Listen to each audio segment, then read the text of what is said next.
Tu es le seul dans la secte qui avait des chances de devenir saint, mais maintenant tu es là, perdu dans un temple en désordre. Chaque jour, tu traînes à la campagne où tu t'occupes des fleurs et des arbres. Il y a 20 ans, tu as conduit la secte à explorer des mystères, te battant pour des opportunités, et tu as rivalisé avec des experts. Les démons te considéraient même comme un adversaire à ne pas sous-estimer. Mais à cause de la malheureuse parole d'un jeune disciple, ton maître, que tu respectais tant, t'a condamné sans hésitation, t'enfermant sur un pilier céleste pour subir des tortures jour et nuit. Finalement, tu as été rejeté de la secte comme un chien errant. Mais à ce moment-là, une révélation a éveillé en toi un système de repos, te permettant de gagner des récompenses sans rien faire. Tu étais déprimé à l'époque, alors tu as construit une petite chaumière dans la forêt, passant tes jours à t'occuper des fleurs et des arbres pour apaiser ton cœur. Aujourd'hui, 20 ans ont passé, et ces vieux souvenirs ne te touchent plus. Mais, à ton insu, ton maître ressent des remords. Il est là, à genoux, te suppliant de revenir dans la secte, de redevenir son petit disciple. Maintenant, tu te tiens à l'entrée de la chaumière, avec derrière toi une jeune fille en robe large. Tu ne peux vraiment pas m'apprendre à cultiver, demande-t-elle à voix basse, sans l'assurance des règles temporelles. Le maître dit des mensonges. Il avait promis de ne pas parler en vain, renchérit la jeune fille, un brin de défi dans la voix. Vraiment, elle ne te croit pas, parce que quelques années auparavant, elle s'était retrouvée dans la gueule d'un tigre. Le tigre était devenu un monstre, imposant et dangereux. Heureusement, tu es passé par là et tu lui as sauvé la vie. Depuis ce jour-là, elle vient souvent te voir. Elle espère que tu la prends comme disciple ou que tu lui enseignes quelques techniques. Tu souris et secoues la tête. Pas de réponse. À ce moment-là, un coup à la porte retentit, ce qui surprend la jeune fille. Cette chaumière est si reculée, elle n'a jamais vu d'autres visiteurs. C'est la première fois qu'elle entend frapper à la porte. Tu t'approches de la porte et l'ouvres. Une jeune femme en robe rouge se tient là. Frère. Ses lèvres, rouges, s'ouvrent, son expression complexe. C'est toi. Ça fait longtemps. Je ne suis plus ton frère, ça fait 20 ans. Tu éclates de rire, son visage semble étrangement familier, mais différent. Pourtant, tu la reconnais immédiatement. Qu'est-ce que tu veux? Tu te retournes et t'allonges sur une chaise dans la cour, te sentant à l'aise. Oui, j'ai quelque chose à dire, mais puis-je entrer un moment? Demande la jeune femme aux lèvres rouges. Elle attend ta permission avant d'entrer. Vas-y, entre. Ta voix est comme un écho, lointaine, on dirait celle d'un géant. Certaines jeunes filles ne contestent pas, mais restent insistantes, continuant à l'appeler ainsi. Elle est très polie, bien qu'un peu triste, elle se tient à une certaine distance de toi. Le maître espère que tu reviendras à la montagne, commence la jeune femme. Les yeux baissés, elle n'ose pas te regarder, une tristesse indescriptible dans son cœur. Autrefois, ils étaient si proches, les meilleurs amis, mais tout a changé. À leur rencontre à nouveau, ils sont devenus des étrangers familiers. Alors, tu penses que la torture que j'ai subie n'était pas suffisante? Tant d'années ont passé, tu veux encore me faire souffrir? Si c'est le cas, tu peux agir maintenant, tu sais. J'ai déjà été abîmé, tu sais. Ironise un peu, ferme les yeux et profite du soleil. À ces mots, le cœur du pan Minju trembla, ses yeux s'embuaient. Il baissa la tête encore plus. Non, c'est le vieux maître qui est sorti, je ne te trouve pas. J'ai enquêté à ce sujet, et le maître lui-même a trouvé cela étrange. Il a probablement mal compris son grand frère. Sa voix tremblait, ses doigts se crispaient. Je ressens de l'injustice pour toi. C'est donc le maître qui est revenu. Ça t'effraie un peu, mais tu t'en moques. Cette personne est toujours sur la montagne. Tu continues à questionner sans hésiter. Oui, mais elle est en train d'être interrogée. Upan Minju mordillait sa lèvre inférieure.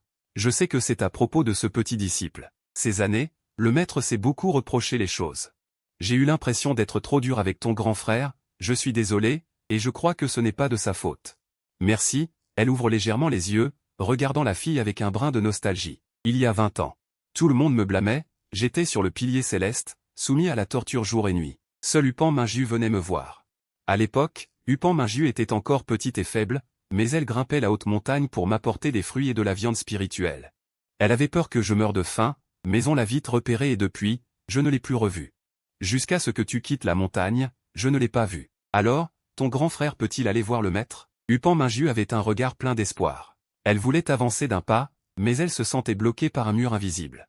L'autre est encore là, donc à ses yeux, je reste un criminel. De plus, quand j'ai quitté la montagne, j'ai tout rendu à la secte.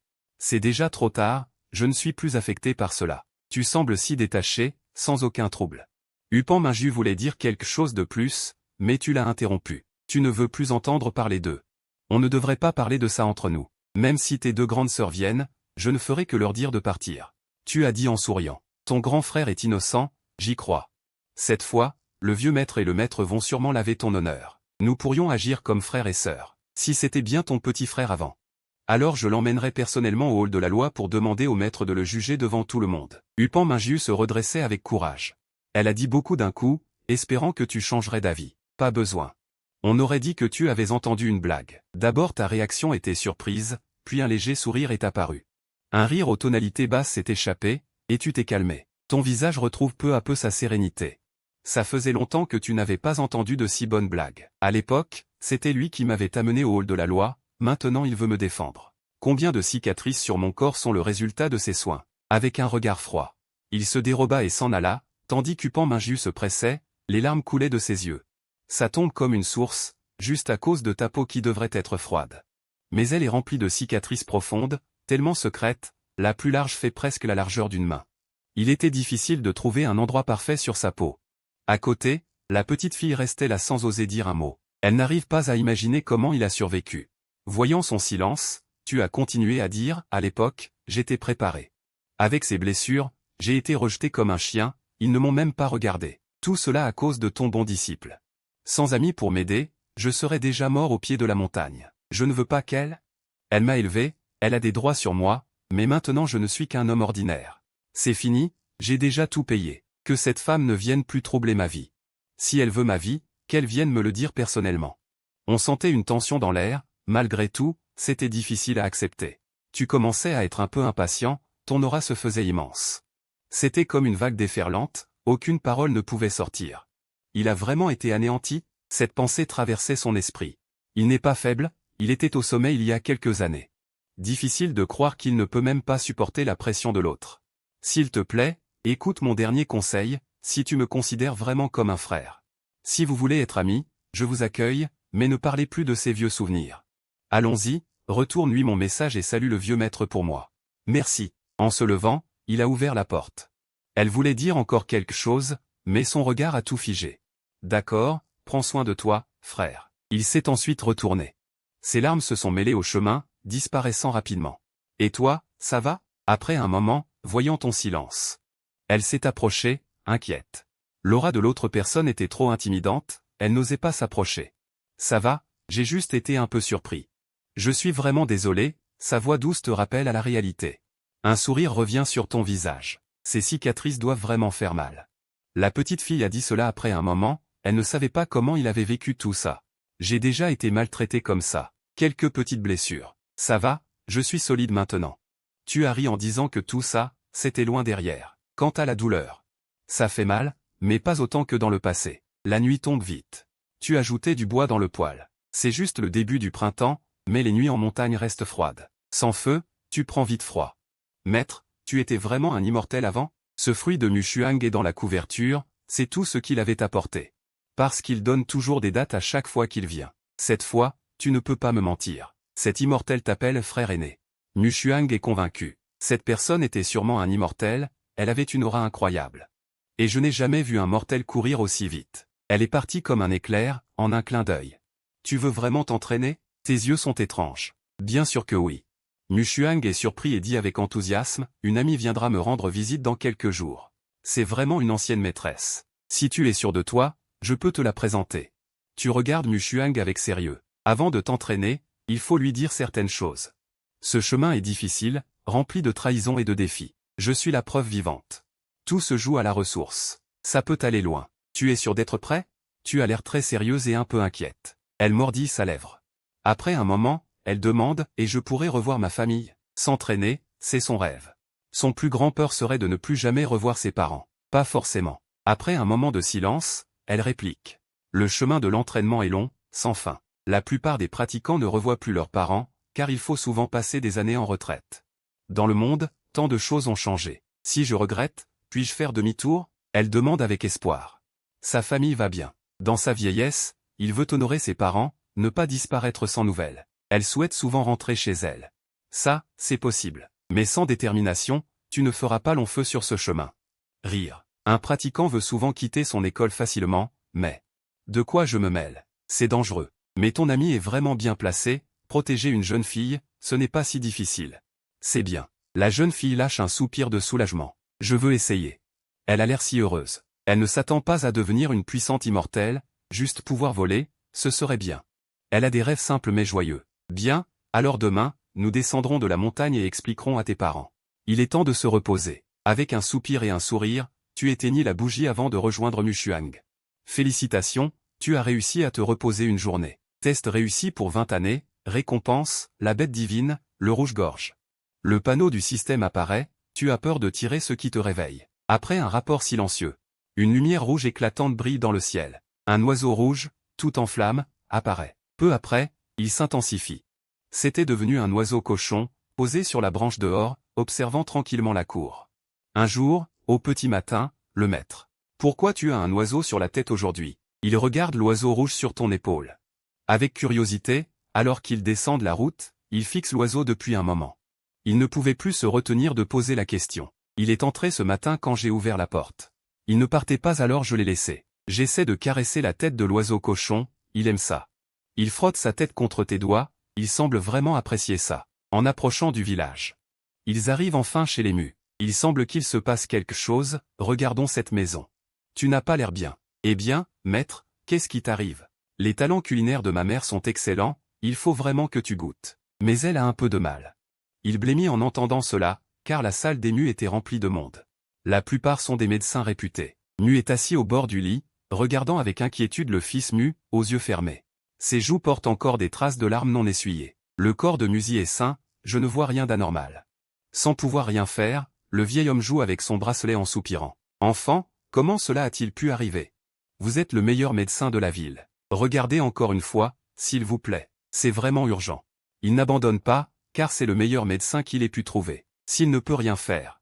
Il ne sait vraiment pas qui d'autre chercher. Je ne voudrais pas être direct, mais son mari a peut-être contrarié un immortel. C'est l'effet d'un mauvais sort. L'homme âgé hésite avant de parler. Avec l'âge, il a vu tant de maladies. Une situation comme celle-ci est trop étrange. Ce n'est pas une petite maladie. Mon mari est toujours généreux, il ne fait jamais de mal à personne. Je vous en prie, regardez-le encore. La mère de Mu secoue la tête. Elle n'accepte pas cette explication. Elle connaît très bien le caractère de Mu Tianxiong. Comment pourrait-il avoir des problèmes avec des immortels? Il hésite un instant, mais finit quand même par dire. Madame Mu, ne me mettez pas dans l'embarras. Ce n'est pas à nous de nous impliquer. Je dois partir maintenant. Après avoir dit cela, il part précipitamment. Maman, que se passe-t-il? Que lui arrive-t-il à papa? Une fois que tout le monde est parti, Mu Xuang commence à poser des questions. Xuang, ton père s'est évanoui soudainement il y a 2 jours. Et aujourd'hui, il n'est toujours pas réveillé. Ses médecins disent qu'il a contrarié une divinité. Mais quelle divinité? Il n'a été maudit que par un sorcier maléfique. Elle s'approche de Mu Tianxiong, lançant un regard. Xuang, qui est-ce? Mu lève les yeux, qu'il n'avait pas remarqué auparavant. Elle voit enfin le jeune homme élégant de la ville. C'est le maître à qui je rends souvent visite. Oh non, comment ai-je oublié le maître? Maître, pouvez-vous sauver mon père? Des larmes de désespoir dans les yeux de Mu Xuang. Sans hésitation, il s'avance et demande, oui, je peux. Réponds-le en souriant. Le sorcier a un faible niveau de pouvoir. Si ça avait été avant, j'aurais pu briser ce sort facilement, mais maintenant, il ne peut plus rassembler d'énergie, il doit juste compter sur la rotation. Heureusement, je n'ai pas perdu beaucoup de sang, sinon j'aurais tout oublié, se dit-il. Il sort une feuille blanche de sa robe, trempe son index dans l'eau et commence à dessiner des symboles très complexes. Après quelques tracas, la rotation prend forme, un léger souffle dégage une atmosphère purificatrice et l'illumination commence. Elle tourne autour du corps de Mu Tianxiong, la noirceur s'épaissit et il est brûlé. Un bruit crépitant résonne, la scène étrange fascine les 2 femmes, elles sont visiblement choquées. Sans tarder, la noirceur est consumée, le visage de Mu Tianxiong devient progressivement rosé. Ce n'est plus un visage sans couleur. Au loin, dans une maison en paille, un homme d'âge moyen avec des tatouages violets sur le visage. Il crache du sang noir, des pensées inconscientes aux origines mystérieuses. Comment va-t-il? Demande la mère de Mu, observant le visage de Mu Tianxiong avec inquiétude. Le sort est levé, il est juste un peu affaibli. Dans quelques heures, il se réveillera. Tu as fait un bon travail, elle sourit et dit, merci maître. Merci maître. Après avoir vu tes compétences, elle admire encore plus. L'Alliance voulait se prosterner, mais tu les as doucement relevés. Mon ami et moi sommes proches. Pas besoin de faire tout ça, tu te retournes vers Mu Xuang, tu es intéressé à venir avec moi? Où ça? Demande Mu Xuang, intrigué, en écarquillant les yeux. Allons chercher celui qui a lancé le sort contre ton père, tu as une lueur surprise dans les yeux et tu dis en souriant. La montagne Qingqin, haute et luxuriante. C'est une rare montagne de la région mondaine. Au sommet, dans une vieille cabane en paille, Qui a brisé mon sort? À l'intérieur de la cabane, un homme d'âge moyen avec des tatouages, il a une goutte de sang au coin des lèvres, les yeux pleins de rancœur. Il n'est pas très puissant, après que le sort ait été brisé, il subit un retour de flamme. Il se sent tout anesthésié. Peu importe qui c'est, mieux vaut partir. Il se sent lucide, conscient que l'autre est plus fort que lui, il ne peut pas rester plus longtemps. Soudain, il se concentre et forme un geste pour s'échapper. D'un moment à l'autre, une énorme puissance l'engloutit. Un halo doré éclaire tout, toutes les techniques s'évanouissent, camarade.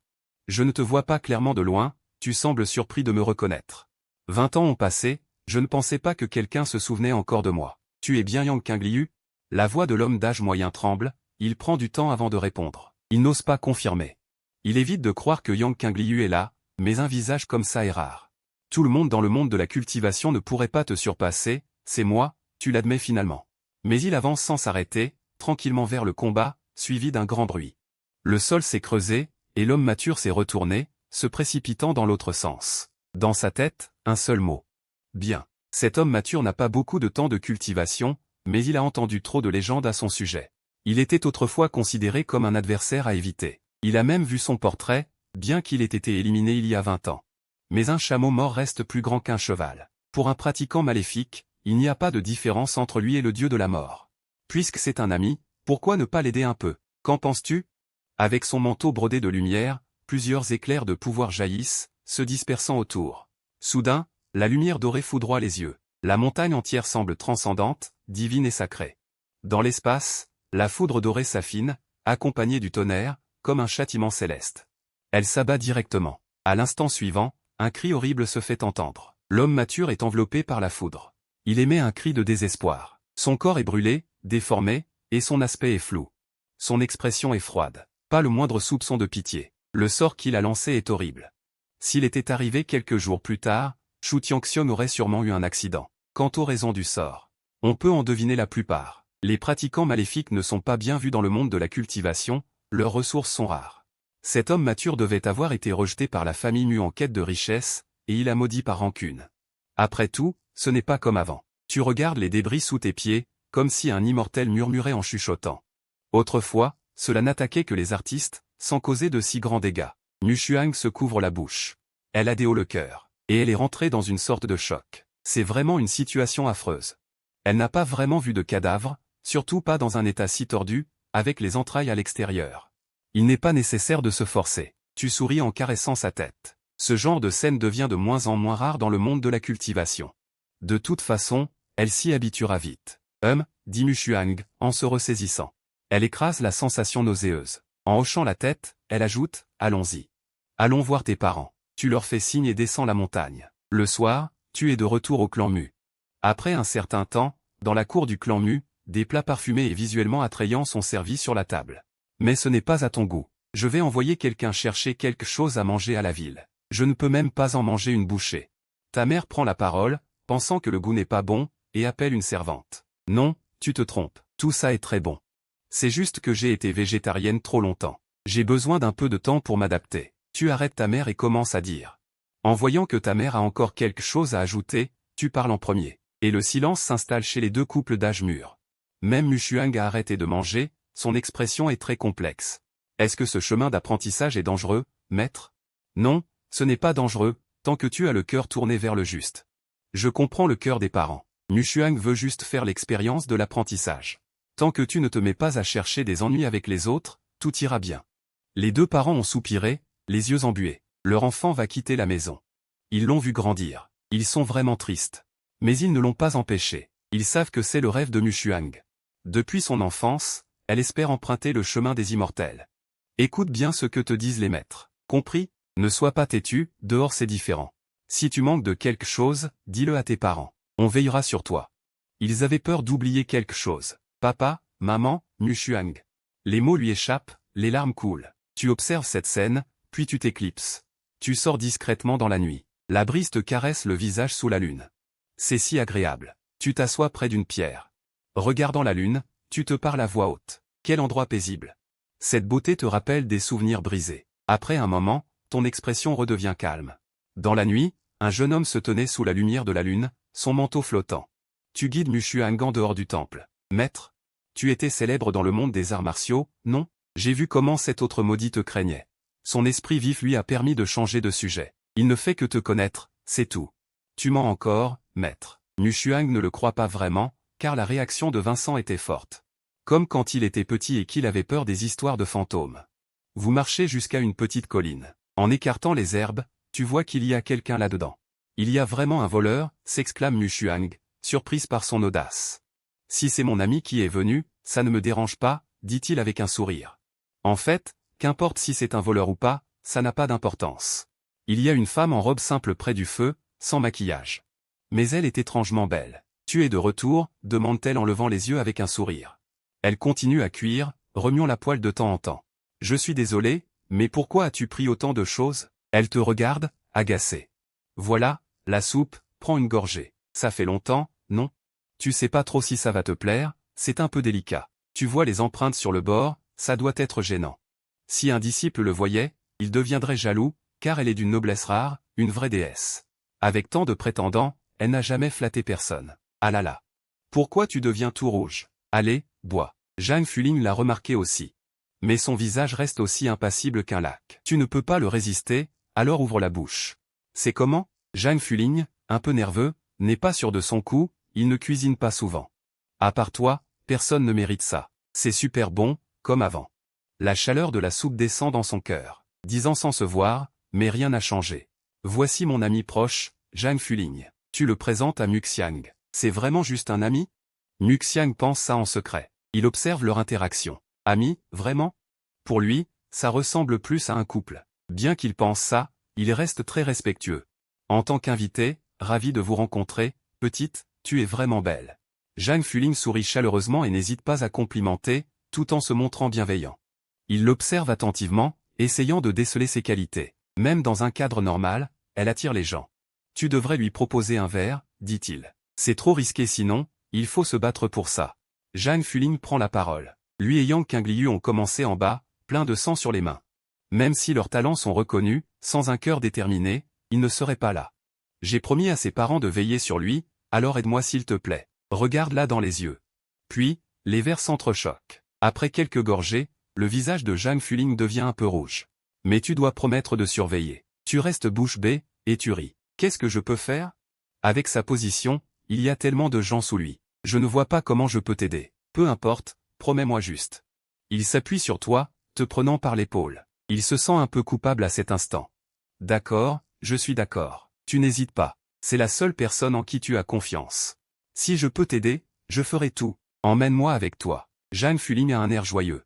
Les yeux de Shuilin se posent sur le jeune homme, un soupçon de flirt dans l'air. C'est donc ça? Oui, exactement ça. Pourquoi? Tu ne comprends pas? Tu es un peu perdu, tu ne sais pas ce qu'il veut dire. Tu as oublié ça aussi? Cette année, c'est l'événement majeur du clan suprême à Zhongju. Les ressources vont être redistribuées. J'ai spécifiquement demandé à mon maître de changer pour Taï. Plutôt sympa, non? Zhang Fuling se moque de toi. Son caractère indomptable se révèle sans problème. Le Taï Yimen est plus fort que le Dao Tianzong, c'est une vieille rancune. Pas besoin de prendre ce risque. Tu sembles sincèrement inquiet pour moi. Comment peux-tu ignorer les intentions de l'autre? Il veut sûrement venger l'affront de l'époque. Mais en tant que descendant du Taï Yimen, tu sais mieux que quiconque comment résister. Ces gens doivent payer le prix du sang. Zhang Fuling a un regard froid, rempli de meurtre. Après tant d'années à conquérir, à guider la jeune génération dans les mystères, ils ont fini par être abandonnés. Leur fin est tragique et amère. Il caresse doucement la cicatrice sur ton cou. Il y a toujours eu cette rage en toi. Ce n'est pas juste quelques blessures, tu as plus d'une dizaine de points de perforation. Tes mains et tes pieds étaient en morceaux, complètement méconnaissables. Sans lui, tu aurais déjà été dans la terre. Après un court instant de silence, tu lui demandes, que dois-je faire à tes côtés? Regarde comme je vais prouver à tout le monde. La voix de Zhang Fuling est ferme et résolue. Ses yeux brillent d'une lueur intense, vraiment percutante. Tu promets véritablement d'abandonner tout ça. Tu peux affronter ces gens sans crainte. Le passé n'était pas en vain, tu as réalisé de grands accomplissements, mais la fin est décevante. Maintenant, tu vas les rencontrer, évaluer leurs crimes et rester imperturbable. Mais tu es fatigué et ne veux plus te battre. C'est pourquoi tu as vécu caché pendant 20 ans. Tu n'es pas insensible à cette intention. Aux 3 cieux, Zhang Fuling te guide sur le chemin. Mu Shuang a été envoyé pour vérifier les conditions. C'est pour mieux orienter son entraînement. Qui est cet homme si proche du prince Zhongju? Je n'ai jamais vu le prince avec un homme. Il chuchote de loin. La plupart viennent juste de commencer et n'ont jamais vu ton visage. Ils n'ont même pas entendu parler de toi. Vous êtes de l'élément Yin, n'est-ce pas? C'est Yang Qingliu. Comment pouvez-vous ne pas le connaître? Un ancien disciple se rapproche d'eux.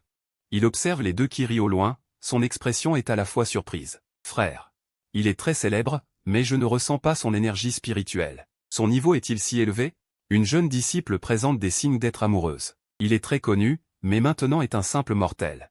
Cet ancien disciple parle avec regret et étonnement. Ses exploits étaient trop nombreux pour tous les énumérer. Il était l'objectif de toute une génération, une montagne qui étouffait tout le monde. Il a pourtant été trahi par ceux qui lui étaient les plus proches. Cela cause beaucoup de peine. Même les étrangers savent que tu as été piégé, mais le Tai Yizong refuse toujours de l'admettre. Son expression est froide, les dents serrées. Peu importe. Je me fiche de ton calme. Tout a été remboursé, c'est juste une question de conscience. Yang, c'est vraiment toi. Super, je savais que tu serais là. Quand je suis entré, j'ai vu plein de disciples, beaucoup sont là depuis presque 100 ans. Puis, tous se sont approchés. Ça fait longtemps, vous. Tu as reconnu beaucoup de visages. Grâce à Jeanne, tu les as aidés à obtenir des opportunités. Logiquement, tu as des dettes envers eux, pas besoin de faire tout ça, mais maintenant tu es juste un mortel. Un peu de modestie, c'est toujours bien. Non, non, Yang, tu nous as tués. Tout le monde est pris de court, n'osant pas accepter le salut, et quelqu'un t'aide à te relever. Dans cette partie de l'endroit, seuls la Sainte et le Chevalier peuvent y résider. Les autres disciples doivent passer par eux. Toi, tu es l'exception grâce à ta relation avec Jeanne. Les autres ont des relations compliquées. Jeanne a réussi à obtenir une clé pour toi. Avec ça, tu peux entrer et sortir librement d'ici. Je ne pensais pas que tu l'avais encore. Jeanne te regarde avec un sourire. C'était mon trésor le plus précieux, je ne l'échangerai pour rien. Tu es tranquille. Ce n'est pas à cause de son pouvoir, mais parce que cela représente l'amitié entre vous deux depuis des décennies. Jeanne a un petit frisson, son visage devient légèrement rouge. Il essaie de cacher sa gêne en tirant ses cheveux. Ils échangent des mots réconfortants pendant que tu arrives à l'entrée du grand jardin. Tu vois un moine assis sur une plateforme, faisant une demande pour sortir. Tout le monde a envie de l'admirer, c'est l'un des plus puissants ici. Jeanne s'avance et dit, « Maître, je t'ai amené Qingliu. » Tu avances et vous faites une révérence ensemble. Mais le vieux maître ne répond pas. Jeanne, un peu désespéré, lui touche l'épaule. Il commence à se plaindre, « Tu pourrais répondre, je suis là. » Une table apparaît avec des verres et une cruche, prêts pour servir. Mais maintenant, tu peux boire, je me souviens d'un verre. À côté de lui, Jeanne attrape rapidement la cruche pour la cacher. Qu'est-ce que tu caches? Tu sais très bien.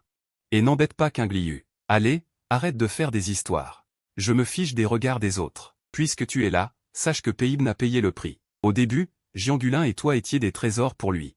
Malheureusement, un clan ne peut pas avoir deux héritiers. Les ressources sont limitées, et c'est pour ça que tu es allé chez Taizong. Mais avant cela, il a utilisé son œil céleste pour prédire ton destin. Tout semblait s'annoncer prometteur.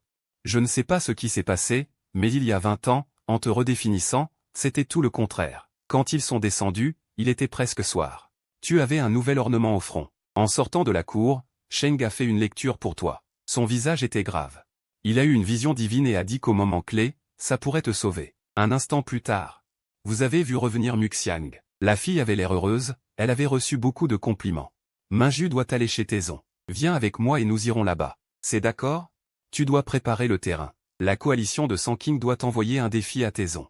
C'est une règle qui existe depuis longtemps. La plupart des sectes s'y tiennent strictement. Taizong, c'est où? Je peux y aller? Est-ce que ça ne va pas vous retarder? Muxiang a fait un pas en avant. Elle débute dans le monde des arts martiaux et est vraiment curieuse. Tu as souri et lui a caressé la tête. C'est l'ancien clan qui m'a formé. Si tu veux, je peux t'emmener sauver le monde. Pour l'instant, c'est juste pour envoyer le défi. Il n'y aura pas de conflit sanglant. C'est aussi un bon moyen pour Muxiang de commencer à se faire à l'idée. Elle a été amenée dans la grande salle, où il y avait beaucoup de chambres. Au début, Jianfulin voulait la faire dormir à côté de lui, mais la salle est pleine de femmes cultivatrices, et les hommes et femmes doivent se séparer, donc il a refusé. Elle est allée passer la nuit dans une autre salle. Digne. Félicitations, l'hôte a réussi à se reposer un jour. Récompense, bonus d'énergie +1. La voix froide du système a répondu dans ta tête. C'est ça se reposer, comme si, tant que je ne combats pas, tout ira bien? À cet instant, tu sens une chaleur circuler dans ton corps, nourrissant sans cesse tes bras et tes jambes. Ces sensations étaient courantes dans les 20 dernières années. Ce n'est pas rare pour une fille. Tu as bougé tes doigts, sentant la puissance en toi. Est-ce que je ne suis pas faible face à des experts? J'ai hâte de voir leurs expressions. Des visages s'affichaient dans ta tête. C'étaient ceux qui t'avaient fait du mal. tu as penché la tête. Ne pense plus à cela. Pendant ce temps, à la salle d'application de Taizong. Un homme d'âge moyen au visage carré était assis. C'était le maître de Taizong, Dao Tongtian. Des figures étaient disposées de chaque côté. En y regardant de plus près, certains étaient des anciens qui t'avaient jugé, y compris ton ancien gardien, Shen Qing. Étonnamment placé autour du grand miroir de la dynastie Tang, entouré d'énergie céleste, était diffusée une scène. La lumière dorée brillait autour d'eux, rendant l'endroit majestueux. C'était l'énergie céleste de Taizong. Un mystérieux pouvoir révélant le passé, présent et futur, clave du succès de Taizong. L'énergie lumineuse du grand miroir de l'Est affluait. Tout le doré a disparu. Les images se sont transformées en brume douce. L'intérieur de la grande ville de la dynastie Tang était étrangement silencieux. Un silence terrifiant régnait. Tout le monde était sous le choc des visions venant du grand miroir. Elle est comme frappée par la foudre, complètement figée. Elle murmure quelque chose. Comment peut-il faire de telles choses immorales? Vous étiez tous convaincus qu'il tuait des membres de la secte, vous voyez la vérité maintenant. Vous avez des regrets? Quelle bande de traîtres! C'est vous qui avez ruiné l'avenir de la secte. Attendez, personne ne pourra échapper à la loi du karma. Tous seront jugés. Un vieillard se lève, rigole bruyamment, pointant du doigt les autres. Des larmes coulent, son apparence est pitoyable, cheveux en désordre, il paraît très vieux. Son visage mécontent d'un vieux, il semble sur le point d'exploser, malgré cela. Sa voix reste forte, comme une cloche résonnant, il a été leur défenseur. Il était critiqué par tous, certains même remettant en question sa capacité à diriger. Bien que tout cela soit resté sans suite, ces années lui ont été difficiles. Personne ne veut le rejoindre. Aujourd'hui, il se sent libéré, car ses ressentiments ont trouvé une issue. Il peut mourir sans regret. Assez, ne dis plus rien. Elle se relève, furieuse, respirant rapidement, sa voix forte et basse. Chaque mot dit est comme une lame perçant son cœur. Tout devient flou, tout le monde est en émoi. Celui qui ne devrait pas parler maintenant est l'ancien maître. Le vieux réplique avec mépris. À l'époque, il t'admirait beaucoup. Tu étais toujours en premier, et tu n'as pas enseigné correctement. Pour éviter les ragots, il a sacrifié son temps d'entraînement pour aider ton élève, tandis que tu te renfermais. Il ne voulait pas déranger, s'est même blessé pour ses camarades. Combien de fois est-il revenu blessé? Et vous, comment l'avez-vous remercié? Ce sont tes disciples qui l'ont calomnié. C'est toi qui l'as amené au tribunal. Quelle ingratitude! Juste une sauvage. À ta place, j'aurais agi différemment. Tu as élevé des monstres. Le vieux tremble de colère, son temps est compté. À ce moment-là, il est submergé par ses émotions. Laisse-moi gérer ça. Un autre homme, silencieux jusqu'ici, prend la parole. Il se tourne vers elle, ne comprend pas pourquoi sa sage sœur est ainsi affectée.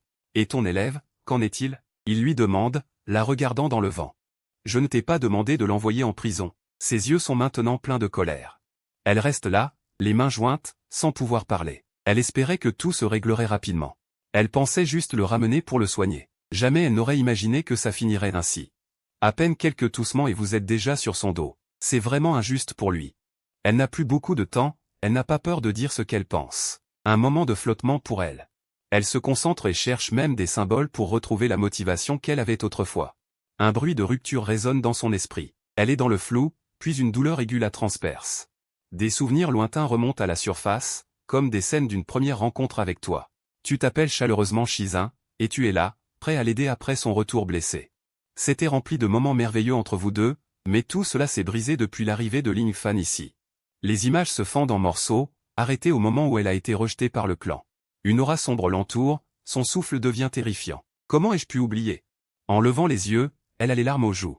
Au moment suivant, elle se précipite, ignorante des regards, telle une étoile filante visant Dong Liufeng. Avec un grand fracas, elle tombe dans la cour, son regard est glaçant. Une jeune femme au physique remarquable s'avance, c'est Wan Jiaoru, l'une de tes disciples. Tu es enfin revenu. Mais ça prouve l'innocence du disciple. Son visage à ce moment-là n'exprime aucune inquiétude, elle semble détendue. Elle fixe calmement son élève. C'est complexe pour elle, cette scène ravive tant de souvenirs. Toi aussi, tu as été puni, mais c'était bien moins sévère que ce qu'a subi Ling Fan, allongé sur le lit. Chaque centimètre de ta peau est marqué de blessures. Mais ils t'ont juste laissé ici, personne ne t'a soigné. Aucune parole de réconfort, c'est vrai, je ne le mérite pas. Elle se mord la lèvre, son cœur se contracte douloureusement. En entendant cela, elle détourne le regard. Ses lèvres sont froides. Où est Ling Fan? Wan Jiaoru hésite, mais finit par répondre. Avant même qu'elle ait terminé, elle apparaît comme un fantôme. Elle pénètre dans la salle secrète. Wan Jiaoru ressent un frisson inquiet à cause de l'attitude étrange de son maître. Elle ne réfléchit plus et la suit dans la salle secrète. Quand Wan Jiaoru arrive au centre, elle est déjà là depuis un moment. Son regard est glacial, et Ling Fan est à genoux devant elle. Il est rempli de surprise et de peur, avec 2 marques de coups sur le visage. Parle. Que s'est-il passé autrefois? Pourquoi tant de souffrance? Son regard est amer comme le vin froid du vent. Ling Fan s'exprime sincèrement. Si tu veux, je peux demander au maître d'être clément.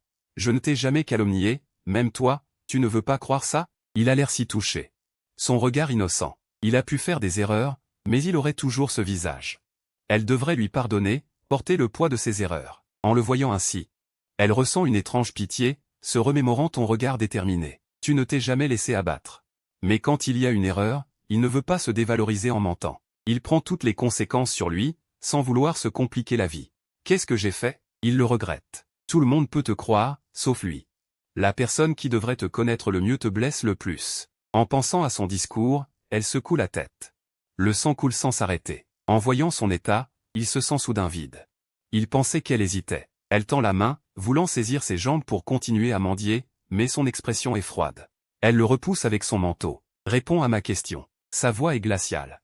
Le miroir d'Est ne ment pas. À l'époque, elle a été réellement trompée. Une force mystérieuse l'a influencée. Aujourd'hui, il doit avoir une réponse. Maître, que fais-tu? Le visage de Wang Jiao est devenu livide. Il ne comprend pas pourquoi elle agit ainsi. En s'avançant pour retirer l'infâne, il croise seulement son regard indifférent. Tout à coup, elle s'arrête comme congelée. Ce que j'ai vu ce jour-là était vraiment mon frère. Elle a été blessée. À ce moment-là, elle semble encore plus faible. Veux-tu dire que le miroir d'Est est faux? Il doit y avoir un malentendu. Maître, vérifiez la loyauté de vos disciples. L'infâne grince des dents. Elle a l'air très choquée, mais au fond, elle est en colère. La lumière du reflet de sa bague est faible.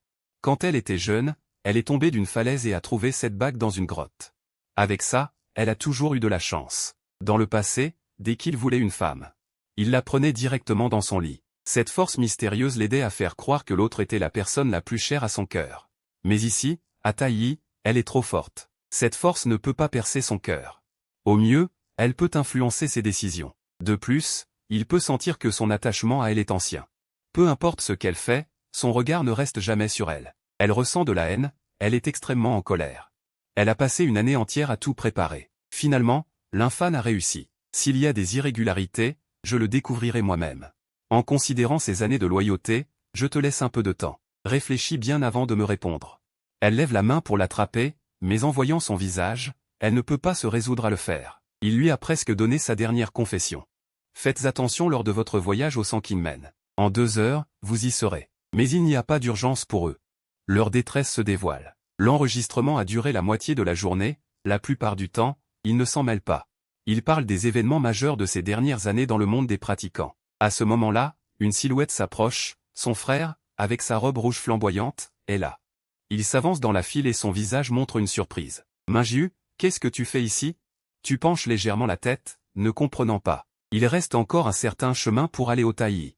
Je suis allé à la montagne des désastres pour chercher des ressources pour notre secte, explique Minju sans détour. Je suis content. Est-ce que tu as changé d'avis? Tu es prêt à voir le maître? Je vais t'emmener en haut de la montagne. Il s'avance, prêt à lui prendre la main.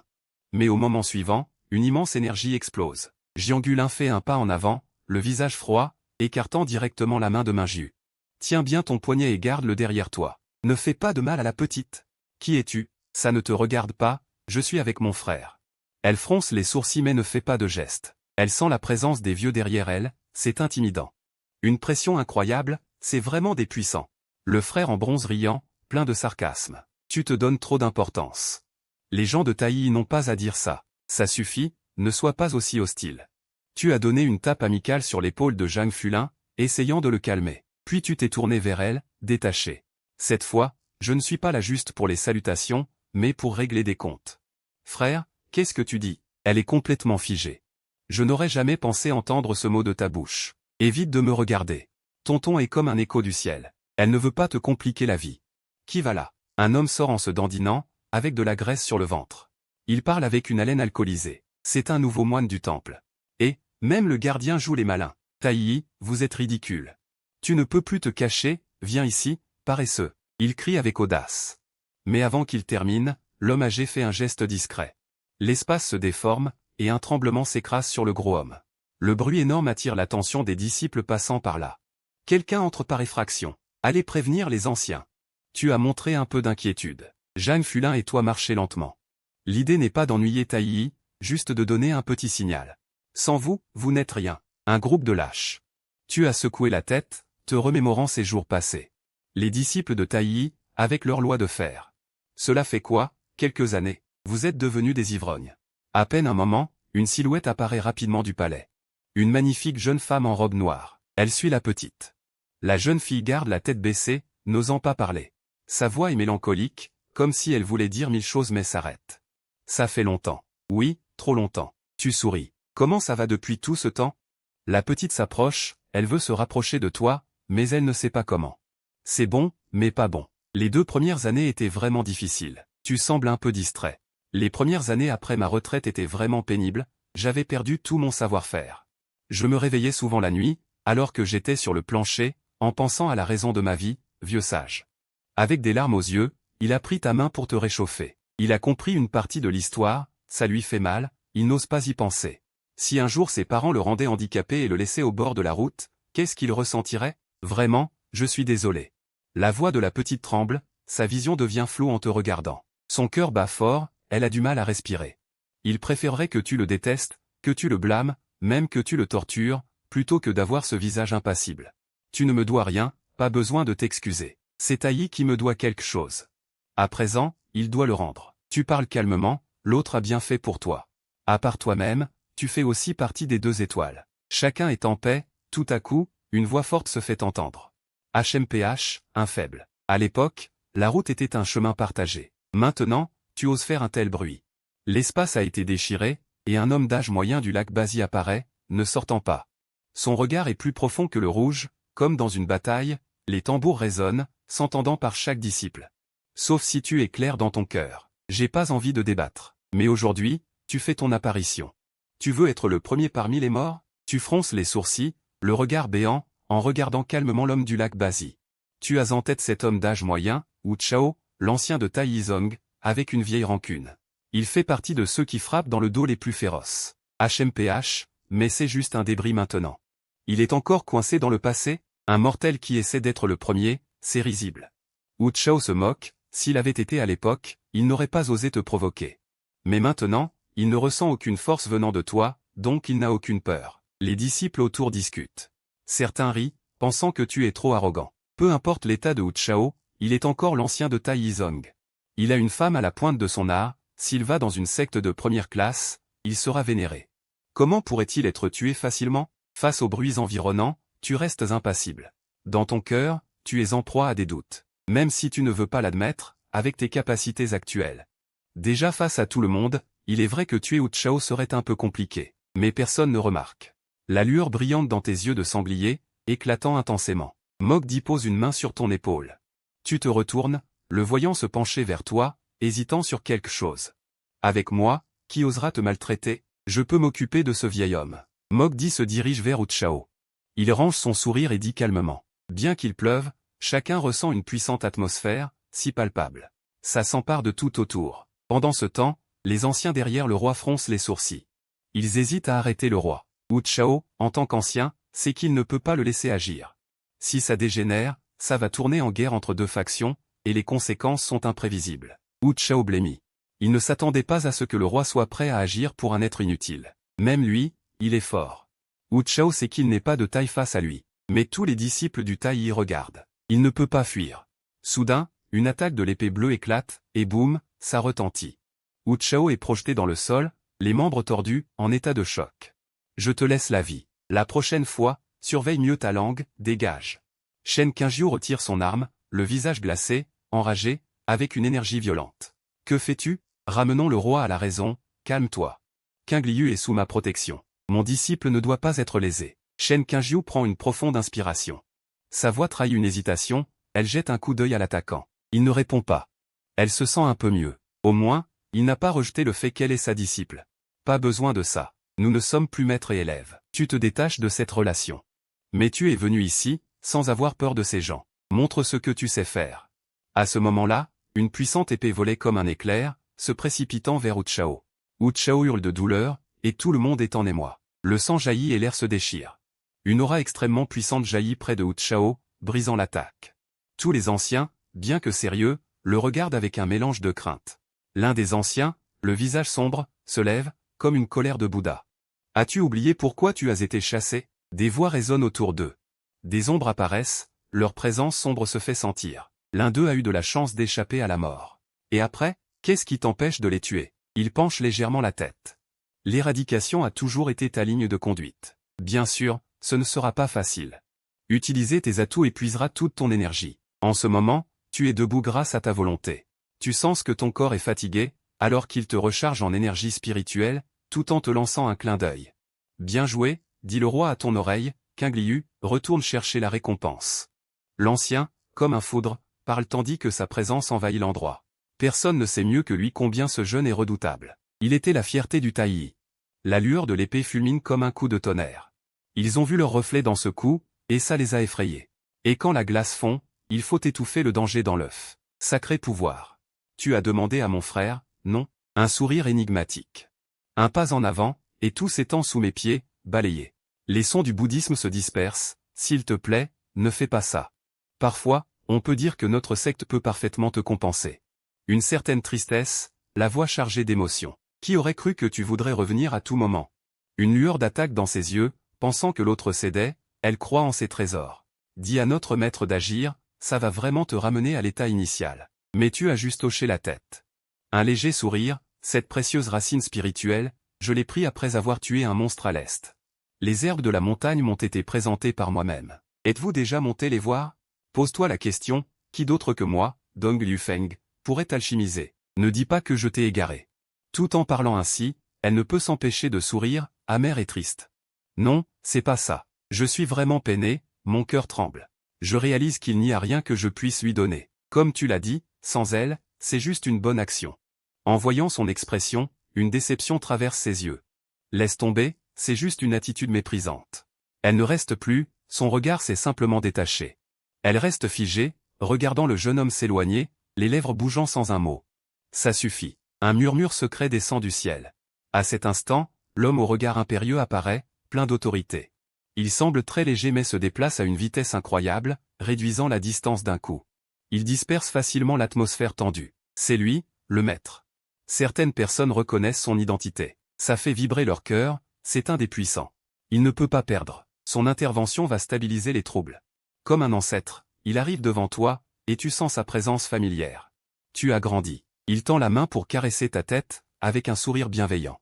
Maître, tu sembles aussi plus jeune. Tu ne t'es pas rebellé, ton regard est compliqué. Après tout ça, tu as beaucoup mûri, tu ressens moins cette émotion. La méditation a porté ses fruits, tu as gagné en longévité, mais tu as perdu. Des années supplémentaires, à quoi ça sert? À l'époque, j'ai tout donné au temple. Tout ça pour te voir passer quelques jours, puis prendre ta retraite et profiter de ta vieillesse. Mais la vie est imprévisible, et il regrette de n'avoir pas eu cette chance. Mais il est en colère, il veut couper les liens qui l'unissent à l'infâne. À partir de maintenant, tu chemineras seul. Reste calme et reste fidèle à tes principes. Suis-moi. Dao Tong Tian reste silencieux un instant, puis se tourne vers le hall principal. Il ne dit rien pour te retenir, il sait à quel point tu es têtu, il ressent de la culpabilité. Il avait promis aux anciens de bien prendre soin de cet enfant, mais il n'a pas tenu sa promesse. Dans le hall principal, Dao Tong Tian et les anciens sont rassemblés, ainsi que plusieurs maîtres. Il n'y a même pas de limitation pour l'entrée des disciples, ce qui attire l'attention sur le bruit venant d'un peu plus loin. Wan Jiaolu s'agenouille, le regard baissé, sa robe rouge encore visible, tremblante et épuisée. Devant elle, l'infâne est ligoté, une arme sur la tête, son expression invisible. L'infâne, sais-tu quel est ton crime? Le tonnerre résonne, Dao Tong Tian siège tel un juge. On peut t'accuser de toutes sortes de choses, mais je n'ai jamais trahi ma secte, j'implore le maître de me juger. Ling Fan et sa femme pleurent, s'inclinant avec peine, faisant pitié à tous ceux qui les entourent. En fait, la première fois qu'ils ont vu Ling Fan, ils n'ont pas pu y croire, lui qui a toujours été si bienveillant. Mais Dao Tong Tian est là pour élever la voix, il ne se laissera pas tromper par des apparences. Tu ne plaides pas coupable? Dao Tong Tian est profondément choqué. Ling Fan se sent acculé, presque à terre. Il se tourne vers Shen Qingyu. Dans ses yeux, l'espoir se lit, « Maître, maître, défends-moi. N'étions-nous pas ensemble à abattre ce traître? Mes blessures en sont la preuve. Il ne pourra rien dire maintenant, car il est obligé de te traiter de traître, il a un atout. Tu peux même mourir et revenir dans un autre corps, et réécrire l'histoire plus tard. À l'époque, j'ai été trompé par toi et je ne peux pas répéter les mêmes erreurs. » Shen Qingyu peine à s'exprimer. Mais son regard est ferme, elle tient son arme en essayant de rassembler son énergie. Elle aspire la puissance spirituelle, et la seconde d'après, elle se transforme en éclair. Elle arrive en un instant devant Ling Fan, posant son pied sur sa poitrine, laissant une grande dépression à son emplacement. La montagne s'est effondrée, tout le monde est stupéfait, ils retiennent leur souffle. Il faut savoir que c'est Dong Liu Feng, tout a été renforcé, rien ne devrait laisser de traces. Et maintenant, c'est pulvérisé, c'est effroyable. C'est à toi. Il est allongé dans le trou, le fond scintille. Une fois qu'il voit l'assaillant, il commence à trembler de peur, instinctivement il essaie de s'enfuir. Ça fait des années que je ne t'ai pas vu, mais tu n'as pas progressé. En tant que grand frère, je vais te donner une leçon. Regarde ce visage fragile. Il lève la main et lui donne une claque. Le bruit résonne, et son visage se déforme. Tous ses os se brisent, même ceux qui regardent sont stupéfaits, se demandant ce qui vient de se passer. Yang Qingliu, tu vas trop loin, crie-t-il. Il est blessé dans son ego. Comment peut-on supporter une telle humiliation? Il s'embrase de rage. Il se transforme en une terrible tigre blanc, prêt à détruire Omkring. Il ne se soucie plus de rien. À l'air indifférent, Yang Qingliu fait entendre sa voix impatiente.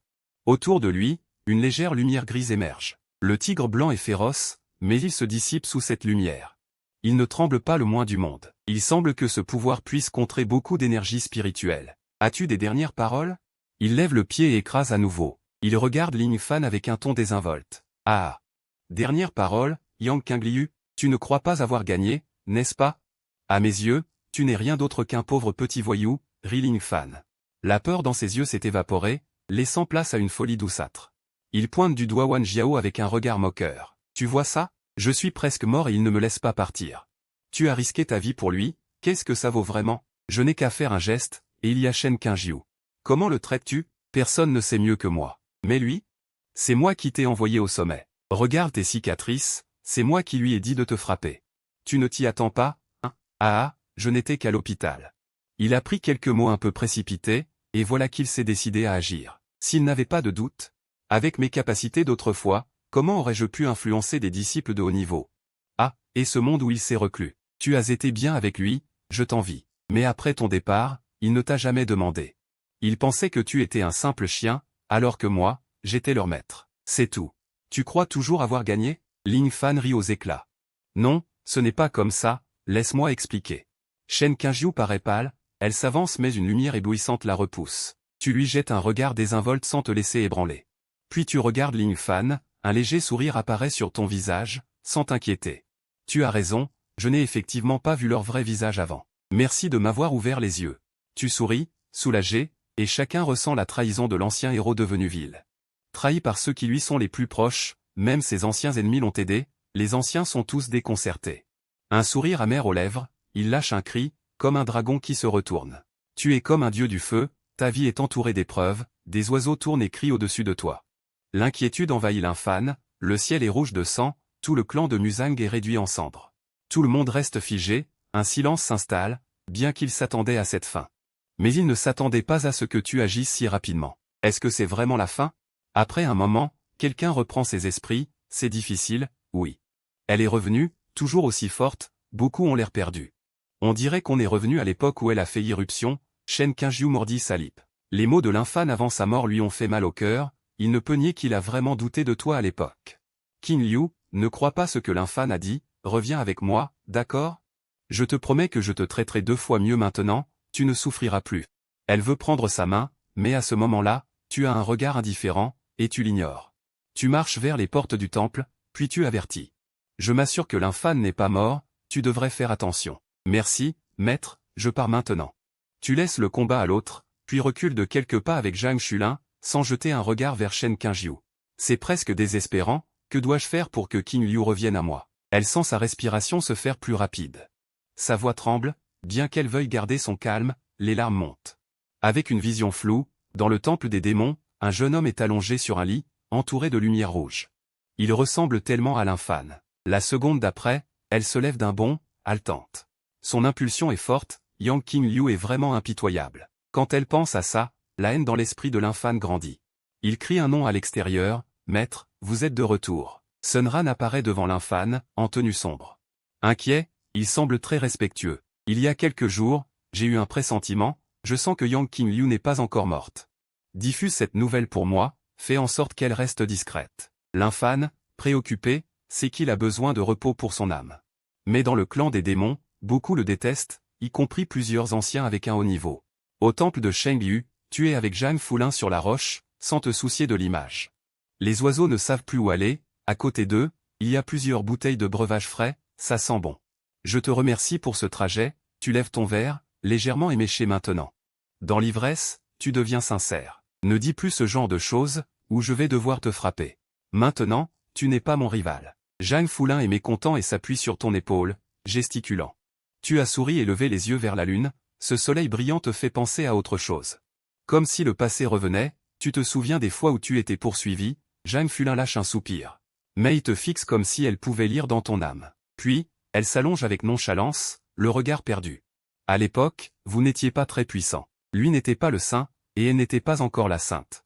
Vous pensiez pouvoir accomplir de grandes choses. Puis, par accident, vous êtes tombé dans un repère de démons.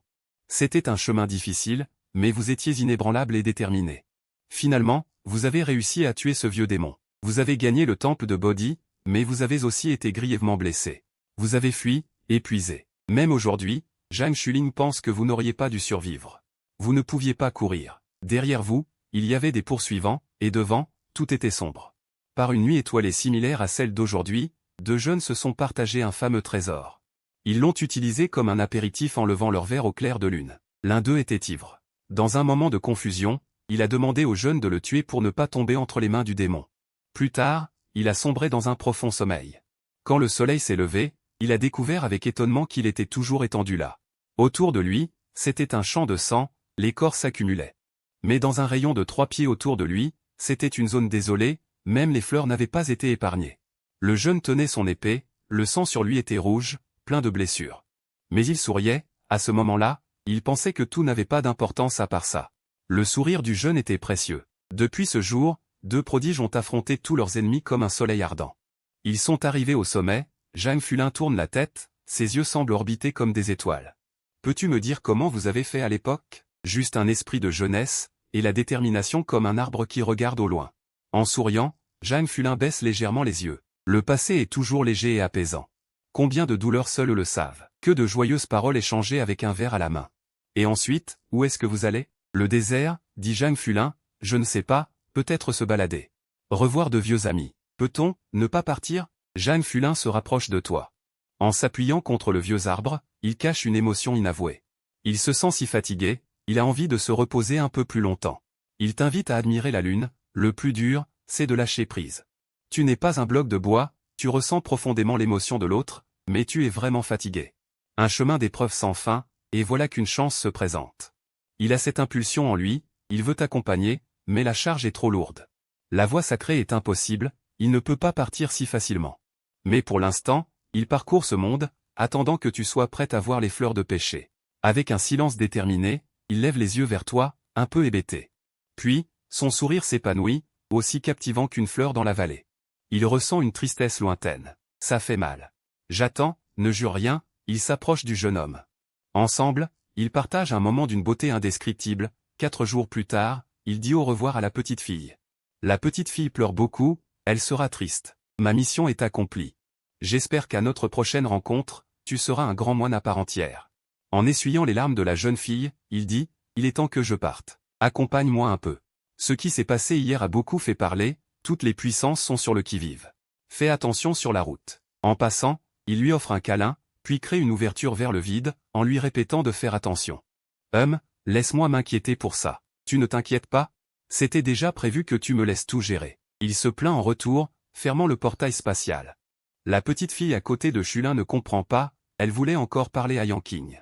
Allez, je sais que tu es triste. Tu auras d'autres occasions de te revoir. Viens avec moi voir ces vieux. La ville de Mingay, un endroit unique dans l'est du continent central. C'est un lieu de rencontre, où tu verras des moines appelés immortels. Mais tu es un peu rapide pour agir. En marchant, tu sors dans une robe de combat bleue. Cependant, tu es un peu résigné, une jeune fille en rouge te suit, cachée dans l'ombre. Elle a l'air jeune, mais elle n'a pas encore fleuri. Elle tient une longue épée aux nuances rouges et vertes. Hier, le maître a dit que tu avais fait quelque chose d'énorme. On suppose que tu allais sortir aujourd'hui, avec ce que tu as donné au maître pour deviner ta position. La fille en rouge n'a pas répondu, mais sa voix résonne dans ta tête. Tu as oublié ce thé. Tu es surpris, puis tu secoues la tête en souriant. Et alors? Pourquoi t'envoie-t-il ici? Le maître souhaite t'inviter à discuter. À l'heure actuelle, j'ai aussi cette intention, mais d'abord, explorons un peu. En levant légèrement la main, tu scrutes la rue. Un peu plus loin, il y a une maison de thé. Garçon, un bol de nouilles et de plus, s'il te plaît. Il est arrivé au salon de thé et a mis la galette devant la petite fille. Allez, mange un peu, petite. Tu as encore le temps de grandir. Pas trop épicé, d'accord? Ça va perturber ton entraînement. Elle a juste secoué la tête et a renvoyé la galette. Comment un fort comme toi mange ça? Tu sens mon énergie spirituelle? Ça n'existe plus. Il a fait un geste dédaigneux, mais était un peu perdu. Elle a secoué la tête et a englouti des nouilles. Dehors, elle marchait seule. À ce moment-là, un groupe de cavaliers est apparu soudainement, un jeune homme était entouré par les autres. Il faisait vite et se trouvait bientôt près d'elle. Dégagé pour le jeune maître. Le jeune homme à l'avant, grand et fort, avançait en tenant une lance, et la foule a été dégagée rapidement. Il ne restait qu'un enfant sur le chemin, cherchant à suivre le groupe. Le jeune homme est chargé comme un boulet de canon. Si tu ne veux pas mourir, fuis vite. L'enfant, un peu effrayé, avait conscience du danger. Il s'apprêtait à tourner mais fut paralysé de peur. À ce moment, le cheval était juste à quelques pas. Fais attention, on ne tue pas en ville, tu ne le savais pas? Elle se tenait devant le jeune homme. Sa voix n'était pas forte, mais avait de l'autorité. Le cheval, qui était tout excité, s'est immédiatement arrêté. Peu importe ce que faisait le jeune homme, il n'avançait plus. Le jeune homme, furieux, tentait d'attaquer. Elle a esquivé et a saisi la lance. D'un coup sec, elle l'a tiré de son cheval. Un cri de douleur a échappé au jeune homme. Sa main avait été écrasée. Il n'a pas pu cacher sa douleur. Les autres gardes étaient tous effrayés et entouraient le jeune homme. Le groupe s'approchait, le jeune homme au visage pâle vous observait. Sa voix était fine, manquant de force, donnant l'impression d'être fragile. Pourquoi un simple mendiant comme toi intervient? Elle a croqué dans sa dernière sucette sans lever les yeux. Merci, maître, d'avoir sauvé ce garçon. Le jeune homme avait l'air sombre, sans défendre le garde à ses pieds. Il est plutôt descendu de son cheval. Elle a tourné la tête, curieuse. Tu viens me remercier alors que j'ai frappé celui qui t'attaquait? À ce moment-là, c'était son choix. À côté, Wu Yue a donné un coup de pied au garde. Le jeune homme a sursauté. Il a pris sa main, semblant très proche. Qianfeng, pourquoi es-tu encore là? Wu Yue affichait aussi un sourire tendre. À ce moment, elle les regardait d'un air curieux. Même quelqu'un de peu observateur pouvait voir qu'il y avait une connexion spéciale entre eux. De leur dialogue et de l'explication de Wu Yue, elle avait compris un peu plus l'histoire du garçon. Tu as 15 ans? Oui, je suis né ici, en terre d'encre, dit-elle, les bras croisés, marchant en tête. Et pourquoi, maître? Wei Qianfeng a répondu avec respect.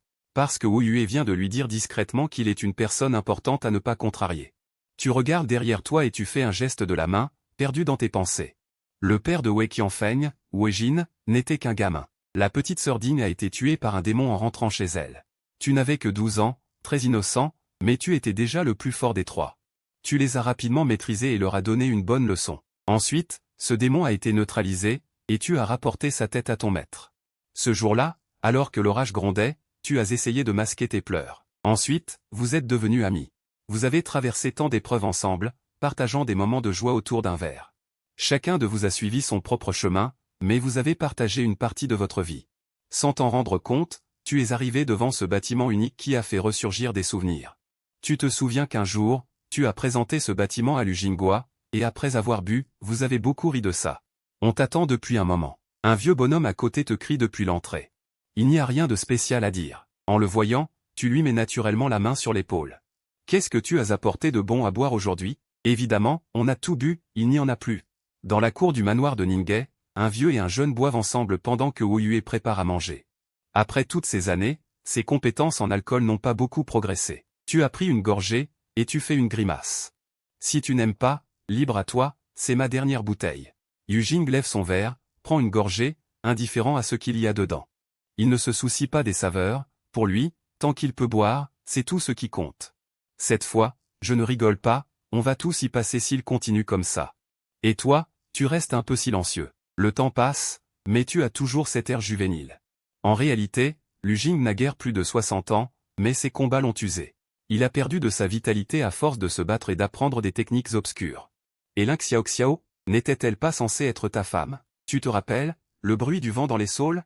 Tu te sens nostalgique. C'était une fille de la mer, elle venait d'une bonne famille. Elle avait l'air très intelligente, avec une aura unique qui t'a surpris. Elle feuillette sa bague simple, son visage est marqué par une certaine mélancolie. Elle n'a pas entendu ce nom depuis des lustres, depuis qu'un enfant l'a appelée maman. Elle se remémore leur promesse d'enfance, lorsque tu as juré de l'épouser un jour.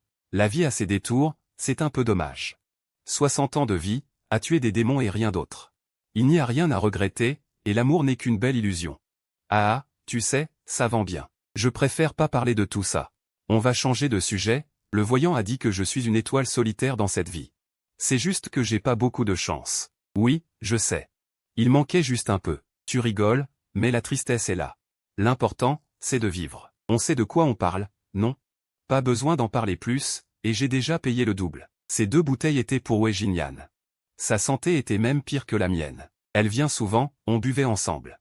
Je pensais toujours à la revoir. Elle me disait qu'elle n'avait jamais réussi à me battre. Après un moment à boire, c'était le début d'une belle nostalgie. Quelle gamine! Tu rigoles, et moi je souris aussi. Ouais. Mais à quoi ça sert de boire? Je vis plus longtemps que ce vieux. Elle se lève légèrement, elle prend un verre vide et se dirige vers l'arrière-cour. Tu restes derrière elle, pas de pression. Sans poser de questions, vous arrivez à l'arrière-cour où il y a un petit tas de terre. Là, il y a les mots Ouoji. Où est le corps? Tu t'approches et caresses la tasse en bois, le visage neutre. À l'époque, quand j'ai appris ça, c'était déjà fini. Le feu a tout consumé. Rien n'est resté. Yujing pose son verre plein devant la tasse en bois.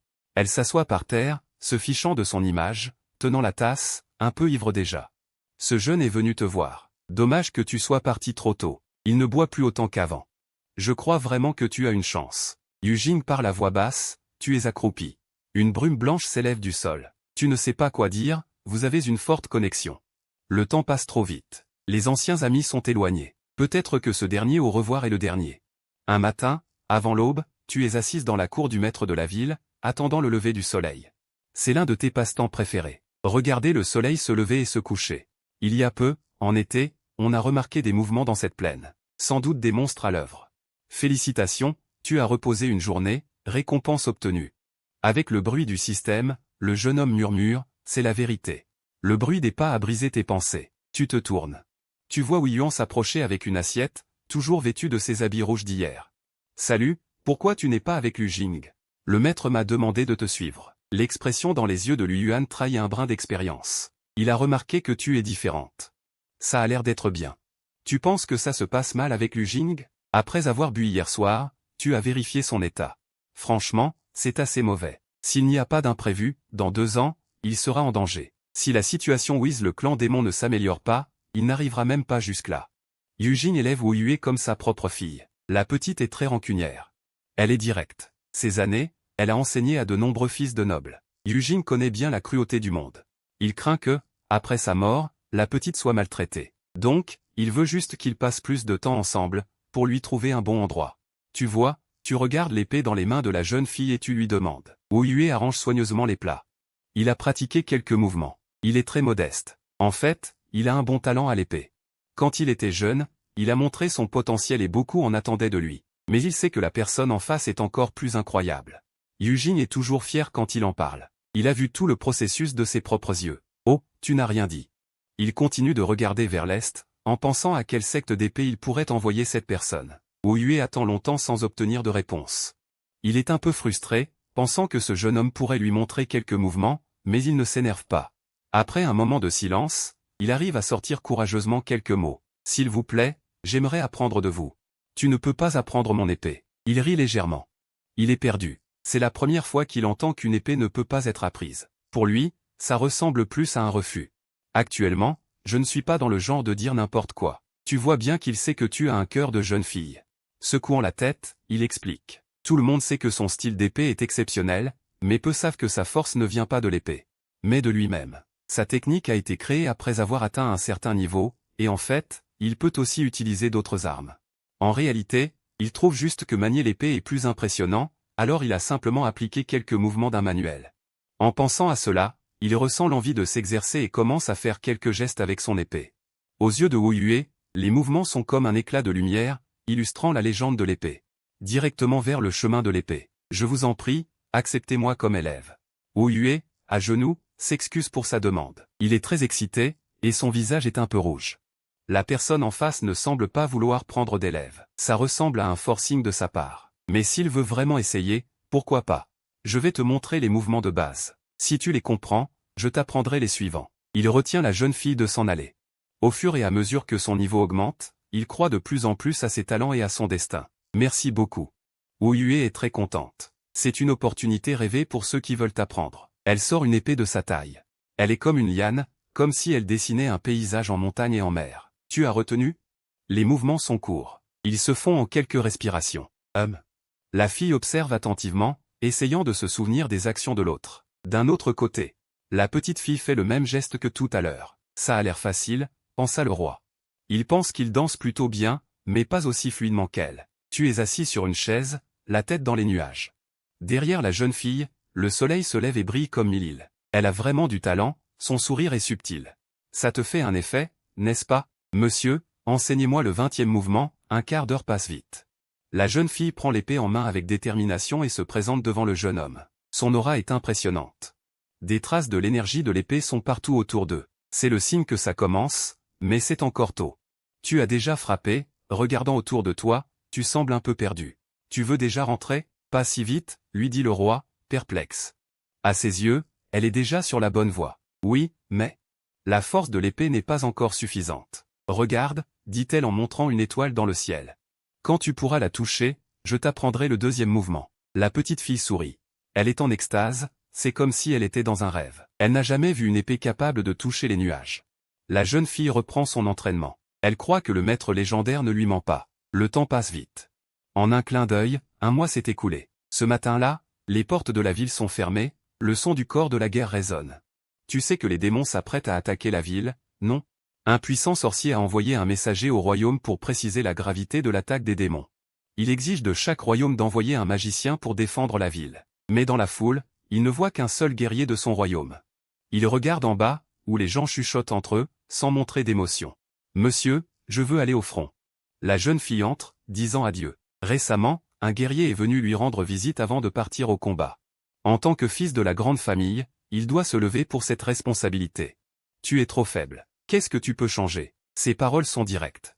La guerre a commencé. Tous deux savent que le résultat sera désastreux. Sur le champ de bataille, c'est presque la mort assurée. Fais tout ce que tu peux pour sauver quelqu'un. La jeune fille ne continue pas. Elle sait qu'il a raison. Son niveau est trop bas pour changer les choses. Finalement, la petite fille prend une décision. Elle a gravé 2 mots, c'était une demande de maître. L'autre lui a enseigné un savoir rare. Même si l'entraînement a aussi sa valeur, silence. Quand elle relève à nouveau les yeux, il n'y a plus personne devant elle. Elle paraît un peu triste et expire profondément en scrutant les alentours. « Je crois que je ne reviendrai plus », murmure-t-elle, avant de se mettre en route. Cette silhouette est fade, mais elle dégage une force incroyable. La terre est en feu. Un passage mystérieux a déchiré le vide. Un énorme chien noir en est sorti, entouré de flammes vertes. On dirait qu'il vient de l'enfer. « Yu Jing, je t'ai beaucoup manqué depuis la dernière fois. Aimes-tu le cadeau que je t'ai apporté ?» Un magicien assis sur la tête du chien prend la parole, plein de sarcasme. « C'est toi. » Yu Jing a reconnu cette personne. Ils s'étaient affrontés lors de l'invasion des démons, mais elle était déjà épuisée. Elle avait réussi à échapper à la mort. Plusieurs magiciens descendent de sa tête, relâchant leur chaîne. « Vas-y. Joue un peu avec ce vieux. » Un autre chien sauvage surgit, la gueule pleine de morceaux de viande. La policière ne dit rien de plus. Ses cheveux blancs sont progressivement teintés de noir, son corps ne semble plus si usé, comme si elle rajeunissait. Elle est de retour au sommet. « Tue-les » hurle-t-elle. Le champ de bataille s'illumine. Derrière elle, une lumière dorée brille comme un soleil, frappant les géants qui descendent. La vie entière l'attaque. Le chien géant est projeté loin, avec une profonde blessure dans sa patte. Le sang teint la terre en rouge. C'était le signal de renverser la situation, mais tout le monde se sentait encore plus lourd. La policière n'est pas dans un bon état. Pour chaque coup qu'elle donne, ses cheveux deviennent encore plus blancs. À ce moment-là, quelqu'un vient d'arriver sur les murs de la ville et voit cette scène, comme si un éclair avait explosé dans son esprit. Il comprend que la policière a brûlé la quintessence de sa vie, revenant brièvement au sommet. Mais cela ne peut pas durer. Elle n'a déjà pas beaucoup de temps à consacrer. Dehors, la terre est ensanglantée, remplie de débris. La ville de Ningay est presque écrasée. Tous les cultivateurs puissants sont morts. Un vieil homme aux cheveux blancs soutient un policier à la porte de la ville. La policière a épuisé toutes ses forces. Sa peau est ridée, son corps se déforme. Malgré tout, elle se tient toujours droite, affrontant l'armée sans peur. Un groupe de démons veut simplement l'épuiser. Mais je dois en tuer un, jure un général en armure rouge, debout derrière la policière sur les murs de la ville. Même Wei Qianfeng, aux capacités d'un policier, est descendu. Ce sont les derniers défenseurs de la ville, déterminés à tenir jusqu'à la mort. Même si leurs niveaux sont encore peu élevés, que viennent-ils faire ici? Pourquoi ne pas s'enfuir? La policière a vu l'ombre d'une fille. Elle est à la fois soulagée et triste. Mourir ensemble avec elle, hurlent les généraux. En même temps, une flamme brûle en eux. S'ils avaient écouté les conseils, ils n'en seraient pas là aujourd'hui. À ce moment-là, la porte de la ville s'ouvre. Un homme sort de la ville. Ses pas sont légers, mais attirent l'attention de tous. « Frère Yang, je ne pensais pas te revoir ici », m'exclamai-je instinctivement. « Frère Yang, tu n'es pas de Ningay, dépêche-toi de partir. C'est très dangereux ici, dit-il en le pressant. Bien qu'il sache qu'il est fort, il n'y croit toujours pas. Après tout, même la policière ne peut pas résoudre ce problème. Il ne pense pas qu'une personne qui ne semble pas plus âgée que lui puisse le gérer. Il ignore les deux. Il regarde Wu Yuer et dit, prends exemple. Ah, sans mot et un peu surpris. À ce moment-là, il tend la flèche verte et rouge, en écoutant. Tout le monde avance, Yu Jing ne se retourne pas. Puis, il s'assoit brutalement par terre, lâchant un soupir, comme s'il se débarrassait d'un poids immense. Enfin, il n'a plus besoin de faire semblant. À cet instant, sur le grand champ de bataille, il ne reste plus qu'un vieux et un jeune. Les deux font face à l'armée démoniaque. Tu avances près de Yu Jing, le vieil homme continue de se débattre. Il se plaint du temps, tout en soupirant. Pourquoi réfléchir tant si ça doit finir comme ça? Lance-toi, c'est tout. Mais toi, tes blessures vont mieux. Yu Jing n'a pas l'air convaincu. Je t'assure, je n'ai pas de soucis. Au contraire, je suis un peu plus sérieux envers le jeune homme, mais je ne peux faire qu'une chose. Tu regardes l'armée démoniaque. Si ce n'était pas pour la réparation de ton énergie ces derniers jours, tu n'aurais même pas eu la chance d'agir. Maintenant, ta flèche verte et rouge vibre, le son de l'arc résonne souvent, et il y a de l'enthousiasme. C'est bon. Yu Jing s'allonge, elle se sent enfin en sécurité. Personne ici ne sait mieux que toi la force de l'adversaire. Cette scène à la ville démoniaque semble être d'hier. Tu mets en jeu ta force, mais son expression reste floue. On ne peut pas revenir en arrière. C'est de ma faute. Dans une prochaine vie, je viendrai te chercher. Shen Yin, un instant, les araignées sur le visage de Yu Jing se rejoignent. Elle rit et dit, d'accord, tu vas vraiment à la rivière. Sur le chemin, je suis passé par la maison Lin. Là-bas, un vieux poisson était assis sous le mûrier. J'ai eu l'impression de le connaître. Tu devrais le connaître. Tu es allé si loin, la voix est presque inaudible, mais pour Yu Jing, c'est agaçant. C'est un puissant démon. Il a une femme. C'était la carte maîtresse de cette mission. C'est un vieux loup. Il t'a reconnu et est choqué comme sous la pluie. Tu es en mauvaise santé, tu ne peux pas agir. Mais dans ces conditions, je vais emmener mes gens et ne plus attaquer la mer pendant 100 ans. Montre-toi clément, épargne ces jeunes vies. C'était inattendu pour tout le monde, ce démon était très humble. S'il y a une chance d'entrer, il y a aussi une chance de sortir. Ce n'est pas comme ça que ça marche. Si vous parlez comme ça ne sert à rien. Tu secoues la tête en désaccord. Aucun démon n'est sorti indemne de tes mains. De l'autre côté, le démon est furieux, mais il garde sa voix basse pour communiquer. Si vous osez entrer, je ne suis pas sûr que vous ayez le dessus. Il y a beaucoup de jeunes talents dans l'armée. S'ils tombent, cela fera des dégâts. J'ai juste vu ça. Ceux qui ont eu de la chance peuvent partir. Une émeute éclate, dispersant les nuages. L'énergie de l'épée se dissipe, même la pluie est absorbée. En même temps, la flèche verte et rouge fait du bruit. Il y a quelques fissures sur la lame de l'épée, comme si elle ne supportait plus cette puissance. Regarde bien, je ne le montre qu'une fois. Tu n'as jamais vraiment prêté attention, tes lèvres bougent et ta voix résonne dans le ciel. Tout le monde est perdu. Seul Wu Yuer sait que cette phrase est pour elle. La prochaine seconde, une épée traverse tout le champ de bataille. Avec une lumière ardente, tout semblait insignifiant devant cette forteresse. Le bruit des lames, des pas et de la chair résonnait. La lumière rouge vif éblouissait tout le monde. Après quelques respirations, les regards se levèrent. Le champ de bataille était vide. Où étaient donc les démons? Même les voleurs et les poissons avaient disparu. Seules les montagnes au loin et les nuages déchirés dans le ciel rappelaient à tous que ce qui s'était passé n'était pas un rêve. Dans le manoir, un vieil homme leva les bras en prière, murmurant sans cesse des prières au ciel.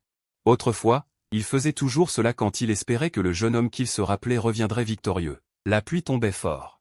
Tellement fort qu'elle noyait les souvenirs passés. Ses yeux s'embuaient avec une nostalgie. J'aimerais tant te revoir. Mais il semblait qu'il ne pouvait plus attendre, se cachant sous un arbre, difficilement apaisé.